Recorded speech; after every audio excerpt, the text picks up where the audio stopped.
Sa isang tahimik na nayon na napapalibutan ng makakapal na kagubatan at malamig na simoy ng hangin mula sa kabundukan, naninirahan ang isang dalagang nagngangalang Amaya. Kilala siya ng mga tao bilang tahimik, mahinahon at may pusong dalisay. Ngunit may isang bagay na nagtatangi sa kanya sa lahat. Siya ay isinilang na walang kakayahang makakita. Mula pagkabata, ang mundo ni Amaya ay binubuo ng mga tunog, amoy at pakiramdam. Ang huni ng mga ibon ang kanyang umaga, ang kaluskos ng dahon ang kanyang hapon, at ang malamig na ihip ng hangin ang kanyang gabing kasama. Hindi niya kailanman nasilayan ang kulay ng langit o ang anyo ng mga taong kanyang minamahal, ngunit sa kabila nito, natutunan niyang mahalin ang mundong hindi niya nakikita. Kasama niya sa isang payak na kubo ang kanyang lola na si Aling Sela, isang matandang babae na kilala sa nayon bilang may kaalaman sa mga halamang gamot. Si Aling Sela ang nagsilbing mata ni Amaya. Siya ang naglalarawan ng bawat tanawin, bawat mukha at bawat pagbabago ng panahon. Ang langit ngayon ay kulay kahel, Amaya, madalas sabihin ng matanda. Parang apoy na marahang sumasayaw sa ulap. Ngumingiti lamang si Amaya habang iniisip ang mga salitang iyon. Pilit na binubuo sa kanyang isipan ang anyo ng mundong hindi niya makita. Sa kabila ng kanyang kapansanan, hindi naging pabigat si Amaya. Araw-araw, tumutulong siya sa kanyang lola, nag-iigib ng tubig sa balon gamit ang kanyang matalas na pandinig bilang gabay, naghahanda ng mga halamang gamot at tumutulong sa mga taong lumalapit kay Aling Sela para sa lunas. Ngunit hindi lahat ay mabait sa kanya. May ilan sa nayon na lihim na naaawa habang ang iba naman ay naniniwala na ang kanyang pagkabulag ay isang sumpa. May mga batang minsang nagtawanan sa kanya, tinawag siyang anak ng dilim, bagay na tahimik niyang tinanggap kahit na masakit. Ngunit sa bawat sugat na dulot ng salita ng iba, may isang bagay na hindi kailanman nawala kay Amaya, ang kanyang pag-asa. Balang araw, bulong niya sa sarili tuwing gabi, makikita ko rin ang liwanag. Hindi niya alam kung paano o kailan, ngunit naniniwala siyang may dahilan kung bakit siya nabuhay. Isang gabi, habang ang buong nayon ay natutulog, nagising si Amaya sa isang kakaibang pakiramdam. May malamig ngunit banayad na hangin na tila humahaplos sa kanyang mukha. Hindi ito katulad ng karaniwang simoy ng gabi.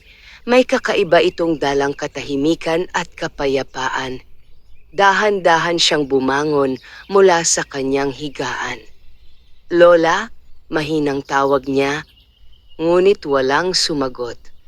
Sa halip, narinig niya ang isang tunog, mahina, tila musika na nagmumula sa malayo.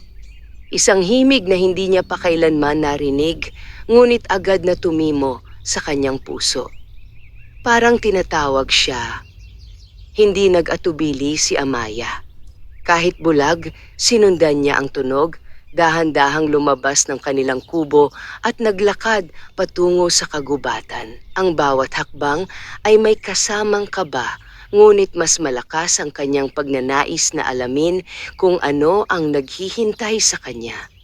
Habang papalalim siya sa gubat, lalong luminaw ang himig. Kasabay nito, napansin niyang nag-iiba ang pakiramdam ng paligid. Tila ang hangin ay mas magaan, ang lupa ay mas mainit, at ang katahimikan ay mas buhay. Hanggang sa bigla siyang huminto. Sa kanyang harapan, bagamat hindi niya makita, nararamdaman niyang may presensyang nakatayo roon. Isa presensyang hindi pangkaraniwan. Bakit ka narito, anak ng tao? Tanong ng isang tinig. Ang boses ay malambing, ngunit may taglay na kapangyarihan. Parang sabay itong malapit at malayo, banayad, ngunit mabigat. Napalunok si Amaya. Ako po ay sumunod lamang sa musika. Sagot niya, nanginginig ang boses. Hindi lahat ay nakakarinig ng awit na iyon, muling wika ng tinig. Ibig sabihin, ikaw ay pinili. Napakunot ang noo ni Amaya. Pinili, para saan? Sandaling natahimik ang paligid bago muling nagsalita ang misteryosong tinig. Upang makita ang katotohanang hindi nakikita ng iba. Biglang lumakas ang tibok ng puso ni Amaya. Ngunit, ako po ay bulag, mahina niyang tugon.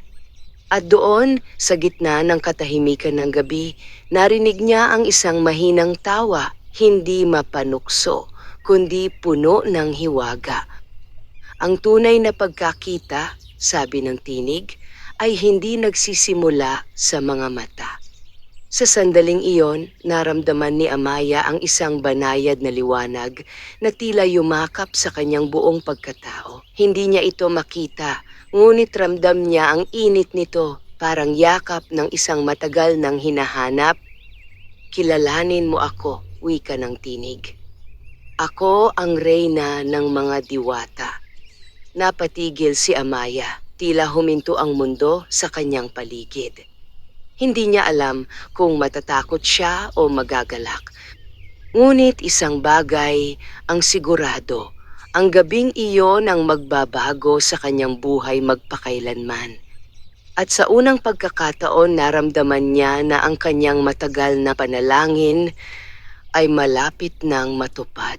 Nanatiling nakatayo si Amaya sa gitna ng kagubatan habang ang malamig na hangin ay tila huminto sa paggalaw. Ang presensyang kanyang nararamdaman ay hindi pangkaraniwan, hindi ito katulad ng kahit sinong tao na kanyang nakilala.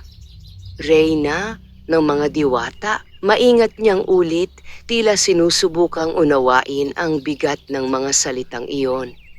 Hindi mo kailangang matakot, malumanay na tugon ng tinig. Ako ay narito hindi upang manakit, kundi upang magbigay. Bahagyang napayuko si Amaya. Sa kabila ng kanyang kaba, may kakaibang kapanatagan siyang nararamdaman. Para bang ang presensyang iyon ay matagal na niyang kilala, kahit ngayon lamang sila nagtagpo. Ano po ang ibig ninyong sabihin na ako ay pinili? Tanong niya. Saglit na nanahimik ang paligid na para bang maging ang kagubatan ay nakikinig sa kanilang pag-uusap. Maya-maya muling nagsalita ang reyna. Maraming nilalang sa mundong ito ang may kakayahang makakita, wika nito. Ngunit kakaunti ang tunay na nakakakita ng katotohanan. Ikaw, Amaya, kahit bulag, ay nakararamdam ng higit pa sa paningin. Napakapit si Amaya sa kanyang damit. Hindi ko po alam kung paano ako magiging karapat-dapat sa ganitong bagay, mahina niyang sabi. Isa lamang po akong simpleng dalaga. Ang kababaang loob ay isang lakas, sagot ng reyna. At ang pusong hindi nadudungisan ng kasakiman ay bihirang matagpuan. Unti-unting bumilis ang tibok ng puso ni Amaya. Hindi niya maipaliwanag kung bakit, ngunit ang bawat salita ng reyna ay tila tumatagos sa kanyang kaluluwa. Amaya, muling tawag ng tinig, ngayon ay mas malapit na. Kung bibigyan ka ng pagkakataong makakita, tatanggapin mo ba ito? Napahinto siya. Ang tanong ay simple, ngunit ang sagot ay hindi. Mula pagkabata, iyon na ang kanyang pinakamimithi, ang makakita. Maraming gabi na siya'y nanalangin, maraming luha ang kanyang pinigil, at maraming pangarap ang kanyang itinago dahil lamang sa isang katotohanan. Hindi niya nakikita ang mundo. Ngunit ngayon na ang pagkakataon ay narito na, may kakaibang pag-aalinlangan sa kanyang puso. Ano po ang kapalit? Maingat niyang tanong. Isang mahinang katahimikan ang bumalot sa kanila. Bawat biyaya, sagot ng reyna, ay may kaakibat na tungkulin. Napayuko si Amaya, pinakikinggan ng bawat salita. Kung bibigyan kita ng paningin, pagpapatuloy nito, hindi lamang ang mundo ng tao ang iyong makikita. Makikita mo rin ang mundo ng mga nilalang na matagal nang nakatago, mga diwata, engkanto at mga aninong hindi dapat ginagambala. Napahigpit ang kanyang paghawak sa kanyang sarili.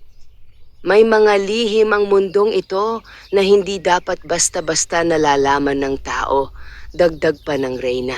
At kung ikaw ay magiging tulay sa pagitan ng dalawang mundo, hindi na magiging payapa ang iyong buhay.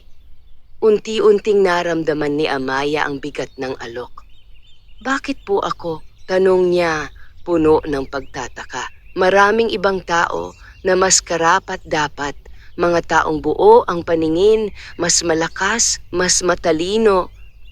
Dahil ikaw ay hindi nabulag ng mundo, mariing sagot ng reyna. Ang iba ay nakakakita, ngunit pinipiling hindi pansinin ang katotohanan. Ikaw, kahit walang mata, ay marunong makinig, makiramdam, at magtiwala.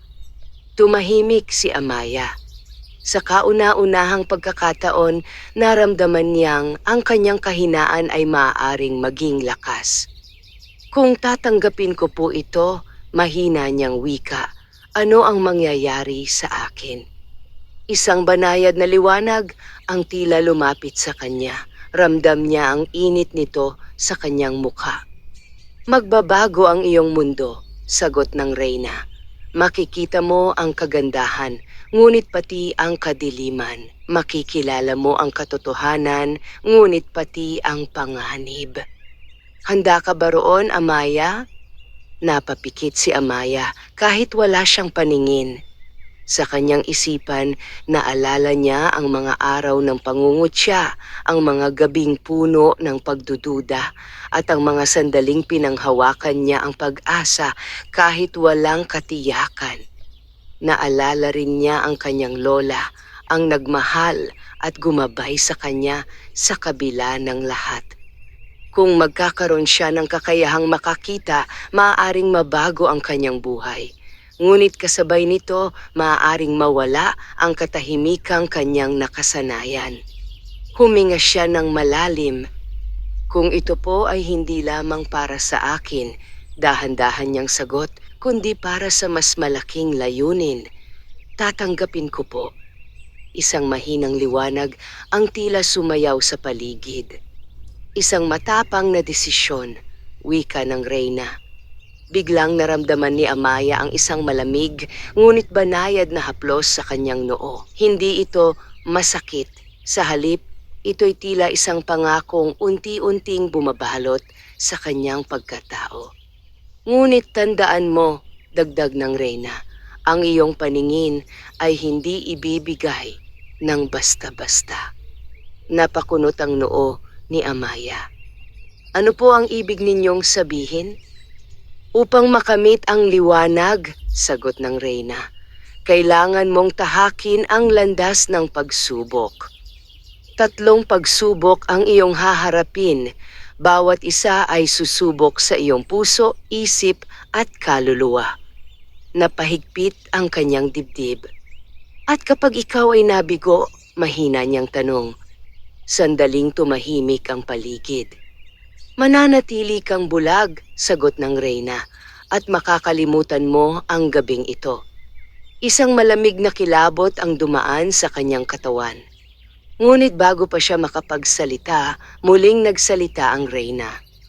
Ang unang pagsubok ay magsisimula sa pagsikat ng araw. Bumalik ka sa iyong tahanan, Amaya, ihanda mo ang iyong sarili. Unti-unting nawala ang presensya ng reyna kasabay ng paglaho ng kakaibang init na bumalot kay Amaya. Muling bumalik ang karaniwang tunog ng kagubatan, ang huni ng kuliglig, ang ihip ng hangin, ang kaluskos ng dahon. Ngunit hindi na siya ang dating Amaya. Sa kanyang puso, may bagong apoy na nagliliyab.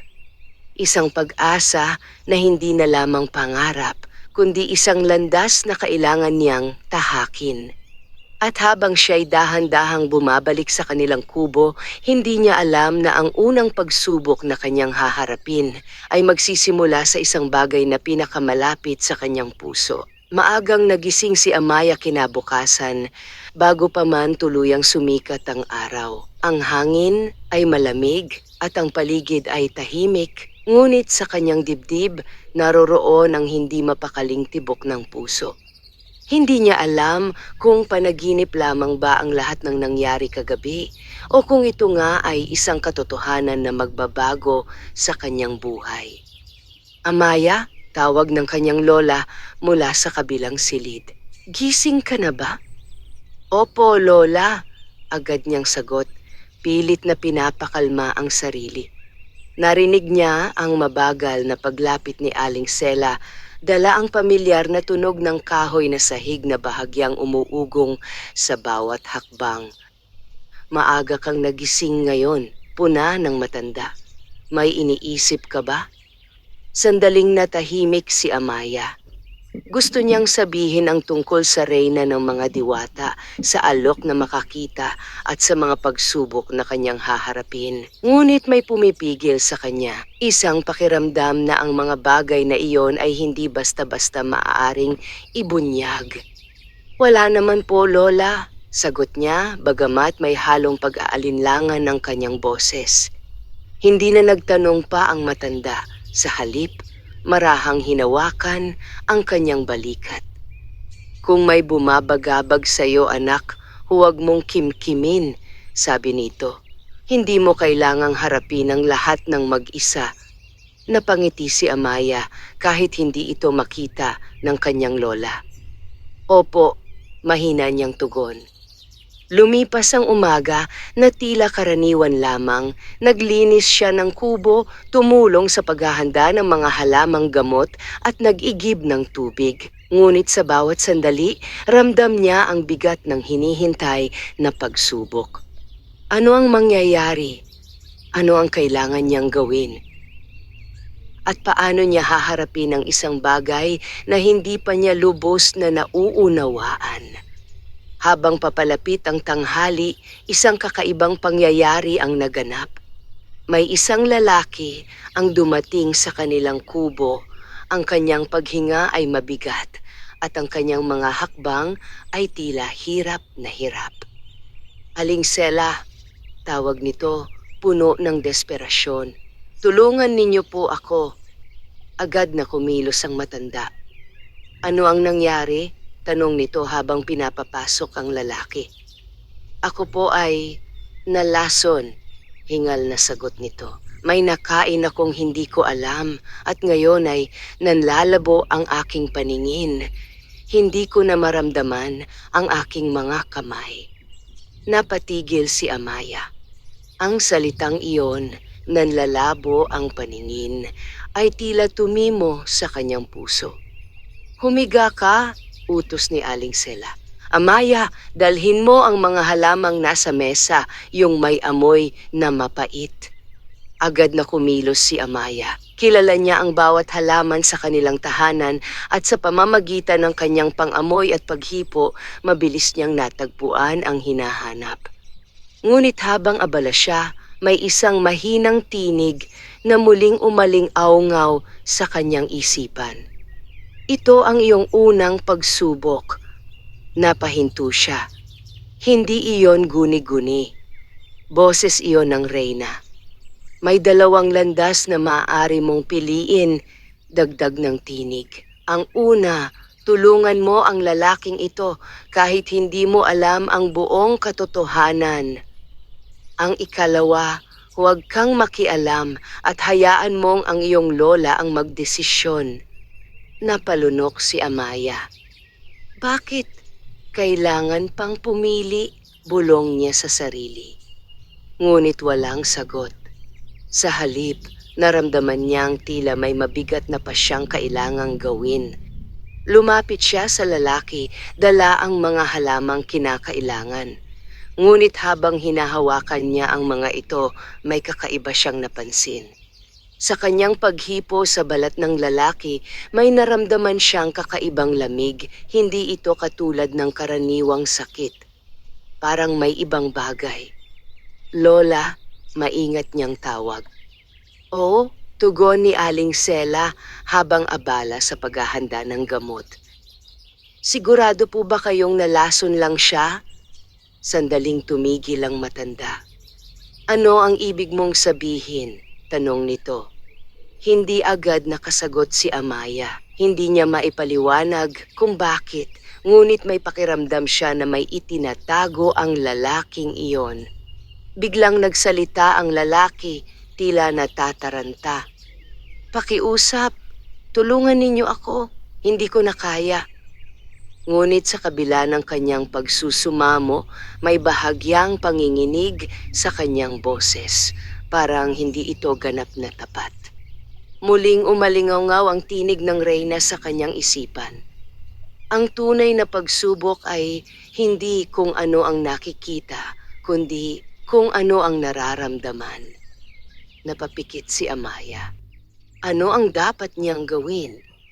Kung tutulungan niya ang lalaki, maaaring malagay sa panganib ang kanyang lola kung may mas malalim na dahilan ang kanyang sakit. Ngunit kung pababayaan niya ito, maaaring may isang buhay na mawala.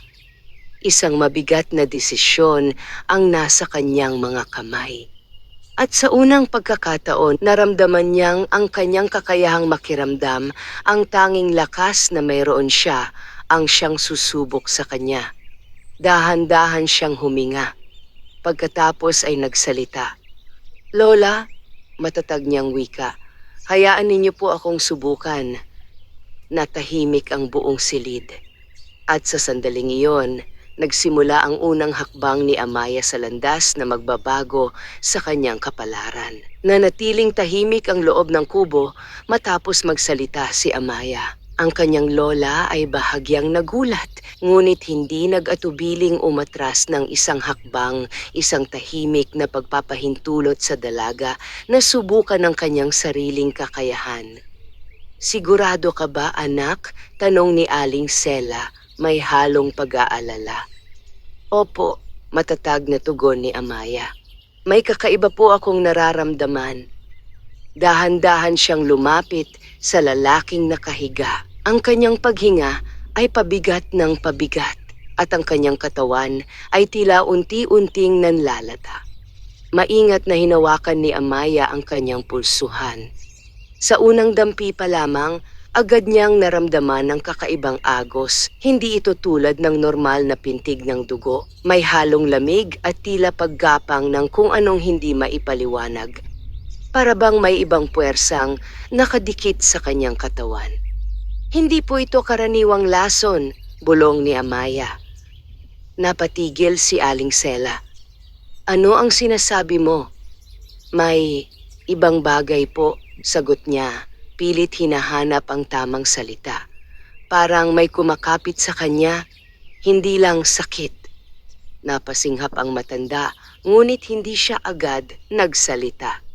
Samantala, ang lalaki ay nagsimulang mag-iba ang kilos. Ang kanyang katawan ay bahagyang nanginginig at ang kanyang mga kamay ay kumakapit sa hangin na tila may hinahabol. Hindi ko na kaya. Unggol niya, may sumusunod sa akin. Napakunot ang noo ni Amaya. May sumusunod? Ulit niya. Ngunit bago pa siya makapagtanong pa, biglang lumakas ang hangin sa labas. Ang pintuan ng kubo ay bahagyang bumukas at ang malamig na simoy ay pumasok sa loob. Isang kakaibang katahimikan ang bumalot sa paligid. At sa gitna ng katahimikang iyon, muling narinig ni Amaya ang tinig ng reyna. Makinig ka sa hindi sinasabi. Napapikit siya. Pinilit niyang ituon ang kanyang pakiramdam, hindi sa kung ano ang naririnig o nahahawakan, kundi sa kung ano ang nakatago. At doon niya ito naramdaman. Sa likod ng paghinga ng lalaki, sa pagitan ng bawat pintig ng kanyang puso, may isa pang presensya. Isang malamig, mabigat at mapanganib na puwersa. Bigla siyang napaatras. Lola, nanginginig niyang tawag. Hindi lang po siya may sakit. Napatayo si Aling Sela. Ano ang ibig mong sabihin? May nakakabit po sa kanya, sagot ni Amaya. Isang anino. Sa sandaling iyon, tila lumamig ang buong silid. Ang lalaki ay biglang napaupo, ang kanyang mga mata, bagamat hindi ito makita ni Amaya, ay tila nanlalaki sa takot. Sinundan niya ako, bulong nito. Hindi ko siya matakasan. Bakit ka sinundan?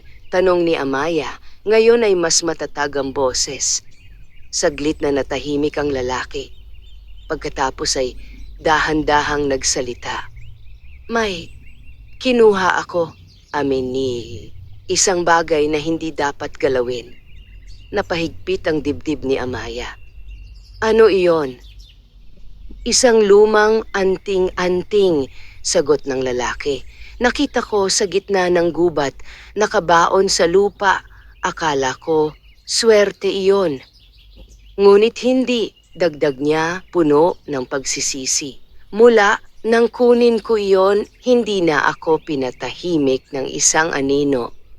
Napakapit si Amaya sa kanyang sarili. Ang kanyang unang pagsubok ay unti-unting lumilinaw. Hindi lamang ito tungkol sa pagtulong, kundi sa pag-unawa sa katotohanan. Nasaan na ang anting-anting? Tanong ni Niso. Dala ko pa, sagot ng lalaki, nanginginig. Hindi ko na maibalik ka. Natatakot ako. Muling umaling-aungaw ang tinig ng reyna sa kanyang isipan. Upang maligtas ang isa, kailangan mong harapin ang pinagmulan ng dilim. Napahinga ng malalim si Amaya. Lola, wika niya, kailangan po naming ibalik ang anting-anting. Ano? Gulat na tugon ni Aling Sela. Sa gubat? Ngayon? Opo, sagot ni Amaya. Doon nagsimula ang lahat. Doon din ito matatapos.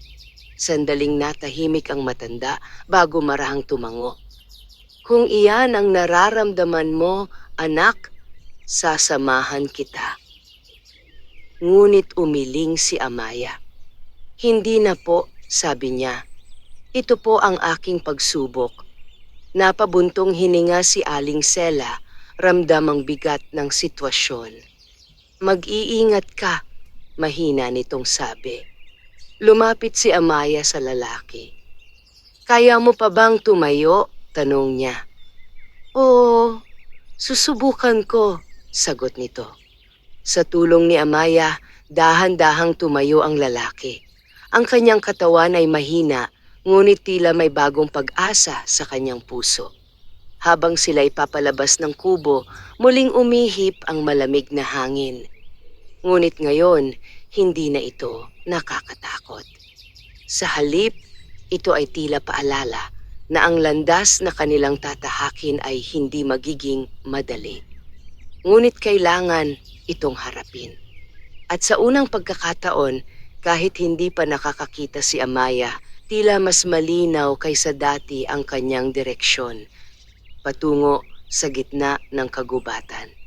Patungo sa pinagmulan ng anino. Tahimik ang paligid habang tinatahak ni na Amaya at ng lalaki ang landas papasok sa kagubatan. Ang mga yabag nila ay marahang sumasabay sa kaluskos ng mga tuyong dahon at ang hangin ay tila mas malamig kaysa karaniwan. Bagamat bulag, kabisado ni Amaya ang daan. Maraming beses na siyang naglakad sa gilid ng gubat upang mangolekta ng mga halamang gamot kasama ang kanyang lola. Ngunit ngayon, iba ang pakiramdam. Mas mabigat, mas buhay, at mas mapanganib. Malapit na ba tayo? Tanong ng lalaki, hingal at halatang nanghihina. Hindi pa, sagot ni Amaya, kalmado ang boses. Ngunit nararamdaman ko, papalapit na tayo sa lugar na iyon. Lugar na iyon, bulong ng lalaki, puno ng takot. Doon ko nakuha ang anting-anting. Napahigpit ang kanyang pagkakahawak sa balot na dala niya, ang bagay na siyang pinagmulan ng kanyang kapighatian. Hindi pa huli ang lahat, wika ni Amaya. Kung ibabalik natin iyon, maaaring mawala ang sumusunod sa'yo. Ngunit sa kabila ng kanyang mga salita, ramdam niya ang unti-unting pagbigat ng paligid. Habang papalalim sila sa kagubatan, tila nagbabago ang hangin. Ang mga tunog ng ibon ay unti-unting nawawala at ang katahimikan ay nagiging mas matindi. Parang may nagmamasid. Biglang huminto si Amaya. "Bakit?" tanong ng lalaki, kinakabahan. "May nararamdaman ako," sagot niya. Pinikit niya ang kanyang mga mata at sa halip na umasa sa paningin, hinayaan niyang mangusap ang kanyang pakiramdam. At doon niya ito muling naramdaman. Ang presensyang iyon, mas malapit, mas malamig, mas galit. "Sumusunod siya sa atin," bulong ni Amaya. Napaatras ang lalaki. "Huwag mong sabihin na..." Bago pa niya matapos ang kanyang sasabihin, biglang lumakas ang hangin. Ang mga dahon ay nagsimulang umikot sa paligid nila at ang katahimikan ay napalitan ng isang mababang ugong, parang isang tinig na nagmumula sa kailaliman. Hindi ito normal. "Amaya," nanginginig na tawag ng lalaki. "Nararamdaman mo ba iyon?" "Oo," sagot niya, pilit pinapanatili ang katatagan ng kanyang boses. At sa sandaling iyon, muling umalingaw-ngaw ang tinig ng reyna sa kanyang isipan. "Huwag kang matakot sa anino, ang tunay nitong lakas ay nagmumula sa iyong takot." Huminga ng malalim si Amaya. Hindi siya dapat magpadala. "Kailangan nating magpatuloy," sabi niya. Dahan-dahan silang naglakad muli, kahit ang bawat hakbang ay tila mas mabigat kaysa dati. Hanggang sa narating nila ang isang bahagi ng kagubatan na kakaiba ang pakiramdam. Ang lupa ay tila mas malamig. Ang hangin ay halos hindi gumagalaw. At sa gitna nito, "Dito," mahina niyang sabi, "dito nagsimula." Napalunok ang lalaki. "Oo, dito ko yon nakita." Dahan-dahan niyang inilabas ang anting-anting mula sa kanyang balot. Sa sandaling iyon, isang malakas na hangin ang umihip na halos magpatumba sa kanila. At kasabay nito, isang malamig na presensya ang biglang lumitaw sa kanilang paligid. Hindi ito nakikita ni Amaya, ngunit malinaw niyang nararamdaman ang hugis nito, parang isang nilalang na walang anyo, ngunit puno ng galit at paghihiganti. Biglang napasigaw ang lalaki. "Diyan siya! Narito siya!" Napahigpit ang kamay ni Amaya. "Huwag kang matakot," sigaw niya. "Ibabalik natin ang anting-anting." Ngunit tila hindi iyon sapat. Ang hangin ay lalong lumakas at ang presensya ay tila umiikot sa kanila. Pinapalibutan sila ng isang malamig na kadiliman. "Hindi niya tayo papayagan," takot na sabi ng lalaki. Ngunit hindi umatras si Amaya. Sa halip, humakbang siya pasulong. "Kung gusto mo ng kapayapaan," matatag niyang wika na para bang kinakausap ang nilalang, "ibabalik namin ang hindi namin dapat kinuha." Saglit na tumahimik ang paligid. Parang nakikinig. "Hindi ito pagmamay-ari ng tao," dagdag niya. "At hindi namin ito aangkinin." Dahan-dahan niyang hinawakan ang kamay ng lalaki. "Ibaba mo na," utos niya. Nanginginig, sumunod ang lalaki. Maingat nitong inilapag ang anting-anting sa lupa.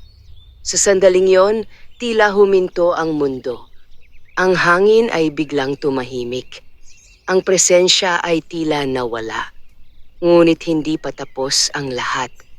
Muling umalingaw-ngaw ang tinig ng reyna sa kanyang isipan. Ang tunay na pagsubok ay hindi nagtatapos sa pagbabalik, kundi sa pagharap sa katotohanan. Napakunot ang noo ni Amaya. Ano ang ibig sabihin? Ngunit bago pa niya matapos ang kanyang iniisip, biglang nagsalita ang lalaki. Hindi lang iyon ang kinuha ko. Napatigil si Amaya. Ano? Tanong niya. May mabigat na katahimikan. Pagkatapos ay umamin ng lalaki. May isa pa? Sa sandaling iyon, muling bumalik ang malamig na hangin. Mas malakas, mas mapanganib, at sa pagkakataong ito, mas malinaw ang pakiramdam ni Amaya.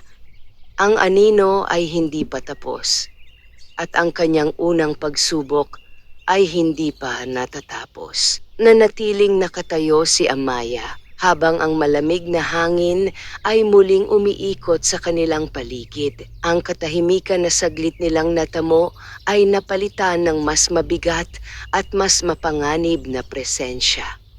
May isa pa? Ulit ni Amaya, pilit pinipigil ang kaba sa kanyang dibdib. Hindi agad nakasagot ang lalaki. Ang kanyang paghinga ay lalong bumilis at ang kanyang katawan ay tila nanginginig hindi lamang sa lamig, kundi sa takot at pagsisisi. Oh, sa wakas ay tugon niya, hindi lang anting-anting ang kinuha ko. Kung ganon, matatag na wika ni Amaya, sabihin mo ang totoo, lahat ng totoo. Sandaling natahimik ang lalaki, tila nag-iipon ng lakas ng loob. May nakita akong maliit na sisidlan, gawa sa kahoy, dahan-dahan niyang sabi. Nakatago ito sa ilalim ng lupa, malapit sa anting-anting. Akala ko wala lang yon. Ngunit hindi pala, dagdag niya, halos pabulong. Napahigpit ang dibdib ni Amaya. Ano ang ginawa mo rito? Kinuha ko rin, sagot ng lalaki. At nang buksan ko, naputol ang kanyang salita, tila hindi niya kayang ipagpatuloy. Ano ang nasa loob? Tanong ni Amaya, mas mariin na. Isang mahabang katahimikan ang sumunod. Wala, sagot ng lalaki. Sa una, wala akong nakita. Ngunit nang isara ko ang sisidlan, doon nagsimula ang lahat. Muling lumakas ang hangin. At sa pagkakataong iyon, ramdam ni Amaya ang mas matinding presensya. Hindi lamang galit, kundi isang uri ng pagkagapos na pilit kumakawala. May pinalaya ka, mahina, ngunit malinaw na sabi ni Amaya. Napaupo ang lalaki sa lupa, tila nawalan ng lakas. Hindi ko sinasadya, umiiyak niyang tugon, hindi ko alam. Muling umaling-aungaw ang tinig ng reyna sa isipan ni Amaya. Hindi lahat ng kasalanan ay nagmumula sa masamang intensyon, ngunit ang bawat pagkakamali ay may kapalit. Napapikit si Amaya. Unti-unti niyang nauunawaan ang sitwasyon. Ang anting-anting ay hindi lamang isang simpleng bagay. Ito marahil ay isang pananggalang. At ang sisidlan, iyon ang naglalaman ng isang nilalang o puwersang hindi dapat pinalaya. At nasaan na ang sisidlan? Tanong niya. Hindi ko na alam, sagot ng lalaki. Naiwan ko yon sa aking bahay o baka nawala ko na. Muling bumigat ang hangin.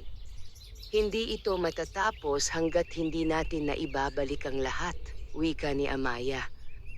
Ngunit bago pa sila makakilos, isang malamig na alon ng hangin ang dumaan sa kanilang pagitan, mas matindi kaysa dati. At sa sandaling iyon, naramdaman ni Amaya na ang presensya ay nasa harapan na nila. Hindi na ito umiikot, hindi na ito nagtatago. Ito ay naroon na. Amaya, nanginginig na bulong ng lalaki. Narito siya.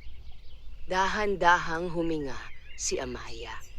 Hindi siya makakakita, ngunit malino niyang nararamdaman ang hugis ng nilalang, parang isang aninong walang katawan, ngunit may bigat ng galit at kalungkutan. Hindi ito basta-basta masamang nilalang. Ito ay isang bagay na nasaktan. isang bagay na nakulong. At ngayon, naghahanap ng katarungan. Huwag kang matakot, mahinang sabi ni Amaya, hindi lamang para sa lalaki, kundi para rin sa sarili. Pagkatapos, nagsalita siya, hindi sa lalaki, kundi sa presensyang nasa harapan nila. Alam kong naririto ka, wika niya, kalmado ngunit matatag. At alam kong ikaw ay nasaktan. Isang malakas na ihip ng hangin ang sumagot, tila isang sigaw na walang tinig. Hindi namin sinasadyang palayain ka, dagdag niya. Ngunit kung may nagawa kaming mali, handa naming itama ito. Muling umalingaw-ngaw ang hangin, ngunit sa pagkakataong ito, tila mas mahinahon. Sabihin mo sa akin, pagpapatuloy ni Amaya, ano ang kailangan naming gawin? Sandaling natahimik ang paligid. Pagkatapos, isang kakaibang pakiramdam ang dumaloy sa kanyang isipan. Hindi ito salita, ngunit malinaw ang kahulugan. Ibabalik ang sisidlan. Ibabalik ang pagkakulong. Ibabalik ang balanse. Napahinga si Amaya. Kailangan naming hanapin ang sisidlan, wika niya sa lalaki. Ngunit agad itong umiling. Huli na, hindi ko na alam kung nasaan iyon. Biglang lumakas ang hangin. Mas marahas, mas galit. At sa pagkakataong iyon, naramdaman ni Amaya ang panganib. Kung hindi nila maibabalik ang sisidlan, ang nilalang na ito ay mananatiling malaya at maaaring magdulot ng mas malaking kapahamakan. Muling nagsalita ang tinig ng reyna. Ito ang tunay mong pagsubok, Amaya. Hindi sapat ang awa, kailangan mong magpasya. Napahigpit ang kanyang kamay. Ano ang ibig ninyong sabihin? Bulong niya. Ngunit ang sagot ay dumating hindi bilang salita, kundi bilang isang malinaw na pakiramdam. May kapalit. Kung hindi maibabalik ang sisidlan, may ibang paraan upang maibalik ang balanse. Ngunit ito ay mangangailangan ng sakripisyo. Unti-unting bumilis ang tibok ng puso ni Amaya. Anong klasing sakripisyo? At sa sandaling iyon, naunawaan niya. Hindi ito tungkol sa lalaki. Hindi ito tungkol sa anting-anting. Ito ay tungkol sa kanya. Sa kanyang kakayahang tumanggap o tumanggi, napapikit siya. At sa unang pagkakataon mula nang magsimula ang kanyang pagsubok, naramdaman niya ang tunay na bigat ng kanyang piniling landas. Nanatiling nakapikit si Amaya habang ang malamig na hangin ay patuloy na umiikot sa kanilang paligid. Ang presensya ng nilalang ay hindi na lamang basta nararamdaman, ito ay tila pumapalibot sa kanya, naghihintay. Sa kanyang dibdib, malinaw na malinaw ang isang katotohanan. May kailangang ibigay. At hindi iyon basta-basta. Amaya, mahina ngunit nanginginig na tawag ng lalaki. Ano ang nangyayari? Bakit parang lalong lumalala? Hindi agad sumagot si Amaya. Pinipili niya ang kanyang mga susunod na hakbang hindi lamang para sa sarili, kundi para sa lahat ng maaaring maapektuhan. Muling umalingaw-ngaw ang tinig ng reyna sa kanyang isipan. Ang balanse ay hindi kusang bumabalik. Kung ano ang kinuha, kailangang may kapalit. Napahinga ng malalim si Amaya. Ano ang kailangan mong kapalit? Marahan niyang tanong, nakatuon sa presensyang nasa harapan nila. Isang malakas na ihip ng hangin ang sumagot. Ngunit sa pagkakataong ito, hindi ito galit. Ito ay tila puno ng sakit. At sa loob ng kanyang isipan, may isang pakiramdam na unti-unting humubog, hindi salita, ngunit malinaw ang mensahe. Isang panata, isang ugnayan, isang kaluluwa na magbabantay sa hangganan. Napakunot ang noo, ni Amaya. Hindi ko lubos na nauunawaan bulong niya. Ngunit habang pinipilit niyang unawain, unti-unting luminaw ang kahulugan. Kung walang sisidlan upang muling ikulong ang nilalang, kailangan nito ng ibang paraan upang manatili sa balanse. Isang tagapagbantay, isang magiging tulay, isang taong magsisilbing hangganan sa pagitan ng mundo ng tao at ng mga nilalang na tulad nito. At ang taong iyon, siya, napahigpit ang kanyang dibdib. Hindi mahina niyang bulong. Amaya, nag-aalalang tawag ng lalaki. Ano ang ibig mong sabihin? Dahan-dahan siyang nagsalita. Kung hindi maibabalik ang sisidlan, kailangan ng kapalit, sabi niya, at ang kapalit na iyon ay isang taong magbabantay sa nilalang na ito. Natahimik ang lalaki. Hindi pwede. Agad nitong tugon. Kasalanan ko ito. Ako ang dapat magbayad. Ngunit bago pa siya makapagsalita pa, mariing umiling si Amaya. Hindi sapat iyon, wika niya. Ang kailangan ay hindi lamang pagsisisi, kundi kakayahang panatilihin ang balanse. Hindi mo kakayanin, dagdag niya, hindi bilang panghuhusga, kundi bilang katotohanan. Napayuko ang lalaki, puno ng pagkatalo. Kung ganoon, ano ang mangyayari sa'yo? Tanong nito, halos pabulong. Sandaling natahimik si Amaya. Sa kanyang isipan, unti-unting nabubuo ang larawan ng kanyang magiging kapalaran. Kung tatanggapin niya ang tungkulin, hindi na siya magiging simpleng dalaga. Hindi na siya mamumuhay ng tahimik kasama ang kanyang lola. Hindi na magiging normal ang kanyang buhay. At higit sa lahat, maaaring hindi na niya makamit ang matagal na niyang pinapangarap, ang makakita. Muling nagsalita ang tinig ng reyna. Ang bawat desisyon ay may kapalit, Amaya. Hindi mo maaaring makuha ang lahat. Isang mahabang katahimikan ang bumalot sa kagubatan. At sa sandaling iyon, pinili ni Amaya na harapin ang kanyang puso. Naalala niya ang kanyang lola, ang mga araw na magkasama sila, ang mga simpleng sandali ng pagmamahal. Naalala niya ang kanyang pangarap, ang makita ang mundo, ang kulay ng langit, ang mukha ng mga taong mahal niya. Ngunit higit sa lahat, naalala niya ang dahilan kung bakit niya tinanggap ang pagsubok. Hindi para sa sarili, kundi para sa mas malaking layunin. Dahan-dahan siyang huminga. Pagkatapos ay nagsalita. Ako ang magiging kapalit. Napatayo ang lalaki.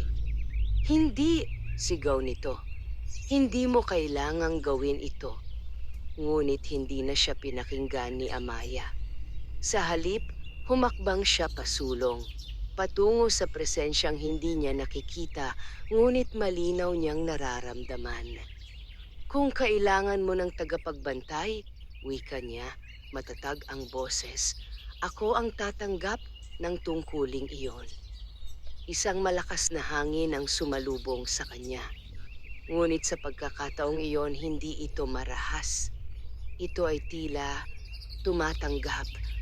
Unti-unting naramdaman ni Amaya ang kakaibang init na bumabalot sa kanyang katawan, hindi tulad ng dati, hindi tulad ng liwanag ng reyna. Ito ay mas mabigat, mas seryoso, isang panata. Amaya, umiiyak na tawag ng lalaki.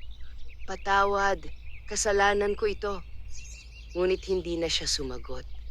Sa halip, itinuon niya ang kanyang sarili sa sandaling iyon. Tinanggap ko na, mahina niyang wika. At sa sandaling iyon, ang hangin ay biglang tumahimik. Ang presensya ay tila umatras. At ang mabigat na pakiramdam sa paligid ay unti-unting nawala. Ang nilalang ay hindi na malaya. Ngunit hindi na rin ito nakakulong. Ito ay may bantay na. At ang bantay na iyon ay si Amaya. Dahan-dahan siyang napaluhod sa lupa, hinihingal. Ngunit sa kabila ng pagod, may kakaibang katahimikan siyang naramdaman sa kanyang puso. Tapos na ang unang pagsubok. Ngunit may kapalit ito na hindi na niya maaaring bawiin. Sa malayo, muling umaling-awngaw ang tinig ng reyna. Natapos mo ang unang pagsubok. Ngunit ang landas na iyong pinili ay hindi na mababago. At sa sandaling iyon, nagsimula ang mas malalim na pagbabago sa buhay ni Amaya. Dahan-dahang iminulat ni Amaya ang kanyang mga mata, isang likas na kilos na matagal na niyang ginagawa kahit wala siyang nakikita. Ngunit sa pagkakataong ito, may kakaibang pakiramdam na bumalot sa kanya. May liwanag, hindi pa malinaw, hindi pa buo, ngunit may liwanag. Napasinghap siya. Ano? Ito, mahina niyang bulong. Ang dating walang katapusang dilim ay tila nabasag ng manipis na sinag na unti-unting sumisilip sa kanyang kamalayan.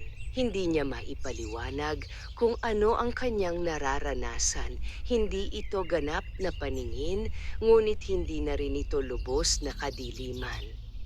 Amaya, tawag ng lalaki, puno ng pag-aalala. Ayos ka lang ba? Ngunit sa halip na sumagot, na natiling nakapako si Amaya sa kakaibang sensasyong kanyang nararamdaman. May mga hugis, malalabo, gumagalaw at tila nagbabago, parang aninong sumasayaw sa liwanag. Unti-unti niyang iniangat ang kanyang kamay sa harapan ng kanyang mukha. At sa unang pagkakataon sa kanyang buong buhay, may nakita siya. Isang malabong anyo, isang anino na sumusunod sa galaw ng kanyang kamay. Napaluha siya. Ito ba? Ang paningin? Bulong niya. Ngunit hindi pa siya nakabawi sa kanyang pagkabigla nang muling umaling-awngaw ang tinig ng reyna sa kanyang isipan. Ang iyong sakripisyo ay tinanggap. At bilang kapalit, ibinibigay ko sa iyo ang unang anyo ng liwanag. Napahigpit ang dibdib ni Amaya. Reyna, mahina niyang tawag. Hindi pa buo ang iyong paningin, pagpapatuloy ng tinig. Ngunit ikaw ay binuksan na sa pagitan ng dalawang mundo. Sa sandaling iyon, ang mga malalabong anyo sa kanyang paningin ay biglang nagbago. May isa siyang nakita, isang hugis na hindi tao. Isang anyong tila gawa sa usok at liwanag nakatayo sa harapan nila. Ang nilalang na dati niyang nararamdaman lamang, ngayon ay bahagya na niyang nasisilayan. Napaatras siya. Lola ko, bulong niya, hindi mapigilan ang emosyon. May nakikita ako. Ngunit kasabay ng pagkamangha, may kasamang takot. Dahil ang kanyang nakikita ay hindi lamang ang mundo ng tao. Amaya? Muling tawag ng lalaki. Ano ang nakikita mo? Dahan-dahan siyang nagsalita. Hindi ko pa malinaw, pero may isang anyo sa harap natin. Napalingon ang lalaki, ngunit wala siyang makita. Wala naman akong nakikita dahil hindi iyon para sa'yo. Mahinang sagot ni Amaya. Muling nagsalita ang reyna. Ikaw ngayon ay nakakakita ng higit pa sa karaniwan. Ngunit tandaan mo, ang bawat liwanag ay may kasamang anino. Unti-unting nawala ang anyo ng nilalang sa kanyang paningin, parang usok na tinangay ng hangin. At muli, ang kanyang paningin ay bumalik sa malabong liwanag at anino. Napahinga siya ng malalim. Hindi pa ito ganap, sabi niya sa sarili. Ngunit, nagsisimula na. Tumayo siya kahit bahagyang nanginginig ang kanyang katawan. Ayos ka lang ba? Tanong ng lalaki. Oo, sagot niya, bagamat halata ang pagod. Natapos na ang kailangan nating gawin dito. Napayuko ang lalaki. Hindi ko alam kung paano ako magpapasalamat, wika nito. Kung hindi dahil sa'yo, hindi ito para sa pasasalamat, putol ni Amaya. Ito ay para sa pagtama ng mali. Tahimik silang naglakad pabalik sa kanilang nayon. Ngunit sa bawat hakbang ni Amaya, nararamdaman niya ang pagbabago. Ang hangin ay tila may hugis, ang paligid ay tila may anyo, at kahit hindi pa malinaw, may isang bagay na unti-unting nagbubukas sa kanyang mundo. Ngunit kasabay nito, may mga aninong hindi niya kailanman naranasan noon. Habang sila'y papalabas ng kagubatan, bigla siyang napahinto. Ano iyon? Tanong ng lalaki. May mga gumagalaw, sagot ni Amaya, nakatuon ang kanyang bagong paningin. Sa gilid ng kagubatan, may mga maliliit na anyong kumikislap, tila mga ilaw na sumasayaw sa hangin. Mga diwata, bulong niya. At sa sandaling iyon, muling umaling-aungaw ang tinig ng reyna. Malapit ka na sa ikalawang pagsubok. Napahigpit ang kanyang dibdib. Hindi pa tapos, bulong niya. Amaya? Nag-aalalang tanong ng lalaki. Ngunit hindi na siya sumagot. Sa kanyang puso, alam niyang ang kanyang paglalakbay ay lalo pang lalalim. Ang liwanag na kanyang natamo ay simula pa lamang.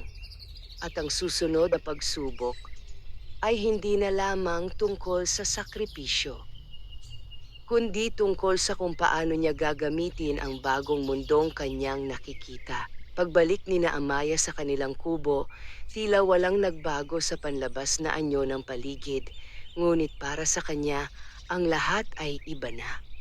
Ang dating tahimik na hangin ay may kasamang marahang kislap. Ang mga punong dati nararamdaman lamang niya sa haplos ng hangin ay ngayon ay may malalabong anyong sumasabay sa kanilang galaw. At sa bawat sulok ng kapaligiran, may mga presensyang dati hindi niya alam na naroroon. Amaya, tawag ni Aling Sela, agad siyang sinalubong sa pintuan. Ano ang nangyari? Bakit ang tagal ninyo? Napahinto si Amaya. Sa unang pagkakataon, sinubukan niyang ituon ang kanyang paningin, ang bago niyang kakayahan sa kanyang lola. At doon, may nakita siya. Isang malabong hugis ng isang tao nakapwesto sa harap niya. Hindi malinaw ang mukha, ngunit ramdam niya ang init, ang kabaitan at ang pamilyar na presensya. Lola, bulong niya, nanginginig ang boses. Agad siyang lumapit at hinawakan ang kamay ng matanda. May nangyari ba sa'yo? Nag-aalalang tanong ni Aling Sela. Napaluha si Amaya. Opo, pero ayos lang po ako, sagot niya. Mas naiintindihan ko na ngayon. Hindi man niya maipaliwanag ng buo, naramdaman ng matanda na may malalim na pagbabagong naganap. Magpahinga ka muna, sabi ni Aling Sela, marahang hinahaplos ang kanyang buhok, mukhang napagod ka. Tumango si Amaya. Ngunit kahit siya'y nakahiga na, hindi siya mapakali. Ang kanyang isipan ay puno ng mga bagong tanawin, mga anino, liwanag, at mga anyong hindi niya palubos na nauunawaan. At sa gitna ng kanyang pag-iisip, muling narinig niya ang tinig ng reyna. Amaya. Agad siyang napabangon. Hindi na niya kailangang pumunta sa kagubatan upang marinig ang tinig na iyon. Ito ay nasa loob na niya. Naririto po ako, tugon niya, mahina ngunit malinaw. Natapos mo ang unang pagsubok, wika ng reyna, at napatunayan mong kaya mong pumili hindi para sa sarili, kundi para sa balanse. Napayuko si Amaya. Ngunit hindi pa tapos, dagdag ng tinig. Opo, sagot niya. Nararamdaman ko po. Sandaling natahimik ang paligid. Pagkatapos ay nagsalita muli ang reyna. Ang ikalawang pagsubok ay mas mahirap. Napahigpit ang dibdib ni Amaya. Ano po ang kailangan kong gawin? Hindi lahat ng nilalang ay maaaring iligtas. Napatigil siya. Hindi ko po naiintindihan. May isang nilalang sa pagitan ng ating mundo, paliwanag ng reyna. Isang diwata na matagal nang nakatali sa mundo ng tao. Siya ay nawawala sa kanyang tunay na anyo at unti-unting nagiging anino. Napakunot ang noo ni Amaya. Bakit po nangyayari iyon? Dahil sa isang tao, sagot ng reyna. Isang pusong ayaw siyang pakawalan. Natahimik si Amaya. Unti-unti niyang nauunawaan. Kung ganoon, kailangan ko po siyang palayain? Oo, sagot ng reyna. Ngunit hindi magiging madali. Ang taong kumakapit sa kanya ay may malalim na pagmamahal. At ang diwata ay may damdaming hindi niya kayang talikuran. Napahigpit ang kanyang dibdib. Kung hindi ko po sila paghiwalayin, ano ang mangyayari? Isang mabigat na katahimikan ang sumunod. Pareho silang mawawala, sagot ng reyna, at ang balanse ay muling masisira. Napapikit si Amaya. Sa unang pagsubok, kinailangan niyang magsakripisyo. Ngunit sa ikalawa, kailangan niyang pumili sa pagitan ng pag-ibig at tungkulin. Saan ko po sila matatagpuan? Tanong niya. Sa hangganan ng ilog, sagot ng reyna, kung saan ang tubig ay sumasalamin sa dalawang mundo. Dahan-dahang tumango si Amaya. Nauunawaan ko po. Ngunit bago tuluyang mawala ang tinig ng reyna, may isang huling babala. Mag-ingat ka, Amaya. Hindi lahat ng luha ay dapat punasan. At sa sandaling iyon, nawala ang tinig. Nanatiling nakaupo si Amaya sa gilid ng kanyang higaan, tahimik na pinoproseso ang lahat. Ang ikalawang pagsubok ay hindi lamang tungkol sa lakas o sakripisyo. Ito ay tungkol sa puso, sa kakayahang magbitaw, sa kakayahang tanggapin na may mga bagay na hindi maaaring manatili kahit gaano pa ito kahalaga. Dahan-dahan siyang tumayo. Sa labas, ang hangin ay muling gumalaw. At sa gilid ng kanyang paningin, may mga maliliit na liwanag na tila nag-aanyaya. Sa ilog, bulong niya. Alam niyang hindi niya maaaring ipagpaliban ito. Dahil habang siya'y nagdadalawang isip, may dalawang nilalang na unti-unting nawawala. At siya lamang ang maaaring magligtas o tuluyang magpahamak sa kanila. Madilim pa ang kalangitan nang tahimik na lumabas si Amaya sa kanilang kubo. Ang hangin ay malamig at ang paligid ay tila nakabalot sa isang manipis na ulap ng katahimikan.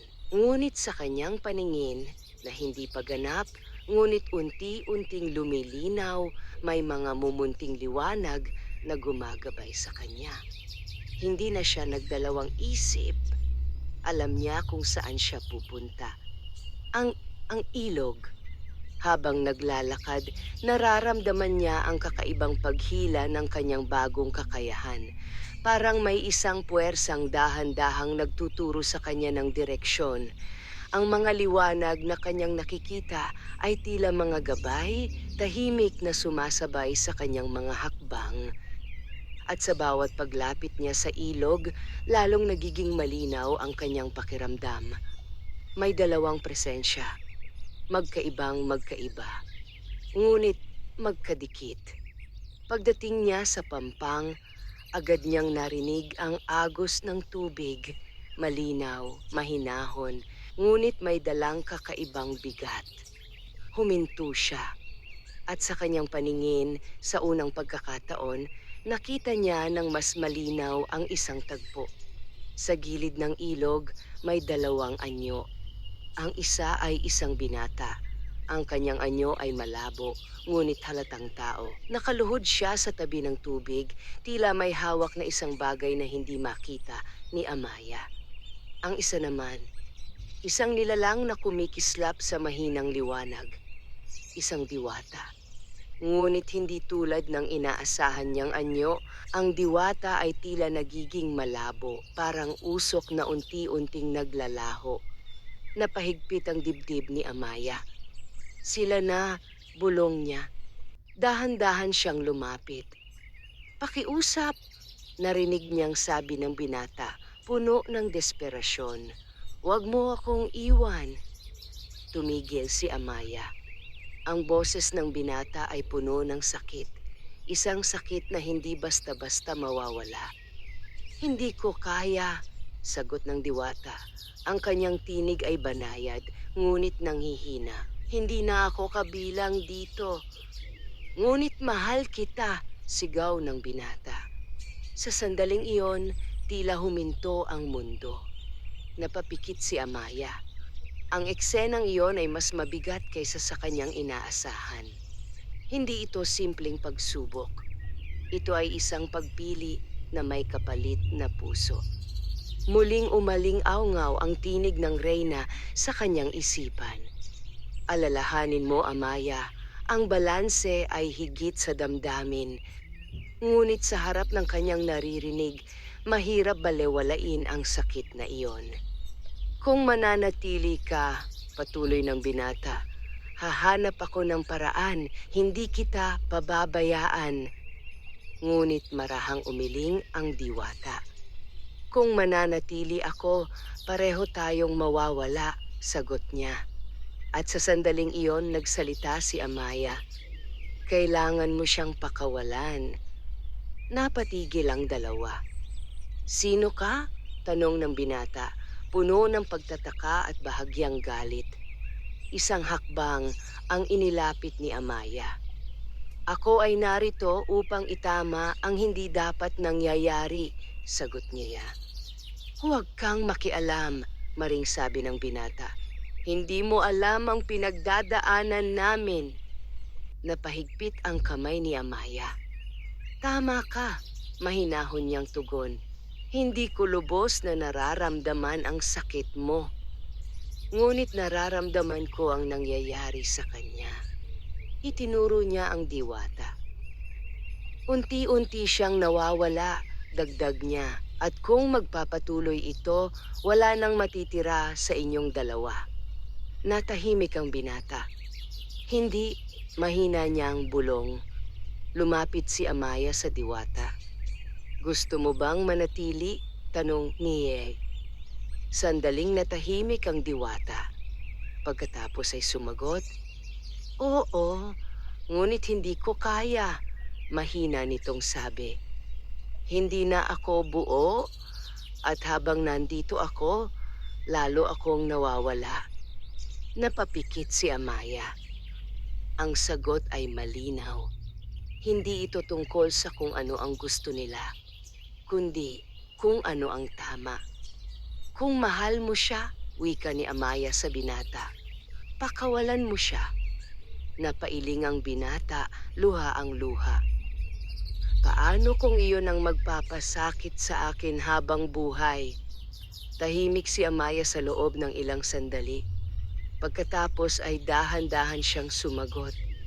Mas masakit ang manatili kung pareho kayong mawawala. Isang mahabang katahimikan ang bumalot sa pampang ng ilog. Ang agos ng tubig ay tila naging mas malinaw, parang naghihintay ng desisyon. Sa wakas, napaluhod ang binata. At sa pagitan ng kanyang pag-iyak, marahan siyang nagsalita. Kung iyon ang tanging paraan, pipiliin kong mailigtas ka. Dahan-dahan niyang binitiwan ang kamay ng diwata. Sa sandaling iyon, isang maliwanag na liwanag ang bumalot sa paligid. napasinghap si Amaya. Ang diwata ay unti-unting naging mas malinaw, mas buo. Ang kanyang anyo ay nagningning sa liwanag ng buwan. Salamat, wika nito nakatingin sa binata. At bago pa man siya tuluyang mawala, nag-iwan siya ng isang banayad na liwanag, isang alaala na hindi kailanman mawawala. Tahimik na tumingin ang binata sa ilog. Hindi na siya sumigaw. Hindi na siya umiyak. Ngunit ang kanyang katahimikan ay mas mabigat kaysa anumang luha. Muling umalingaw-ngaw ang tinig ng reyna. Natapos mo ang ikalawang pagsubok.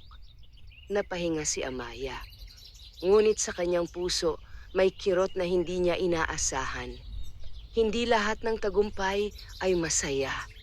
At hindi lahat ng tama ay magaan sa pakiramdam. Dahan-dahan siyang tumingin sa ilog sa pagitan ng liwanag at anino. At sa sandaling yon, alam niyang ang huling pagsubok ay mas magiging mahirap kaysa sa lahat.